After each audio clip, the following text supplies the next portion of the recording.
तुमची पण रिपीटेड मिसकॅरेजेस होत आहेत का? म्हणजे घरी यू-पी-टी केली की ती पॉझिटिव्ह येते. पण जेव्हा ॲक्चुअल डॉक्टरांकडे जाऊन स्कॅन करतोय, तेव्हा बाळाचे हार्टबीट्सच ऐकू येत नाहीयेत. मैत्रिणींनो, ह्याचे 3 रिझन असू शकतात. एक तर हार्मोनल इम्बॅलन्समुळे आपली एच-सी-जी लेव्हल कमी होत जाते. सेकंड म्हणजे quality of egg, quality of sperm चांगले नसतील, तरी आपलं बाळ सर्व्हाईव्ह करत नाही. आणि थर्ड म्हणजे काही आध्यात्मिक गोष्टी जर आपल्याकडल्या चुकल्या असतील, आपल्याकडनं कळत-नकळत कुणाचं मन दुखावलं गेलं असेल, तर त्या निगेटिव्ह वाइब्सचा सुद्धा आपल्या गर्भातल्या इवलूच्या जीवावर परिणाम होऊ शकतो. सो त्यासाठीच मी तुम्हाला आज एक रामबाण सोल्युशन सांगणार आहे. ते म्हणजे रामरक्षेचं पठण.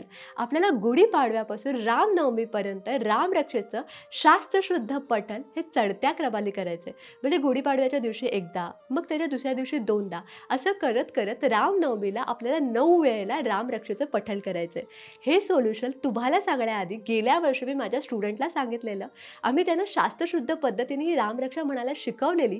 त्यांनी हे पठण केलं. त्यामुळे त्यांची प्रेग्नन्सीच्या काळातली अँक्झायटी कमी झाली, त्यांची धाकधूक कमी झाली, निगेटिव्ह विचार मनात यायचे कमी झाले. परिणामी त्यांची प्रेग्नन्सी सस्टेन झाली आणि खूप साऱ्या जणींची डिलिव्हरीसुद्धा झालेली आहे. सो तुम्ही हे सोल्युशन फॉलो करणार असाल, विश्वास ठेवून फॉलो करणार असाल, तर आत्ता कमेंट बॉक्समध्ये जय श्रीराम मेन्शन करा.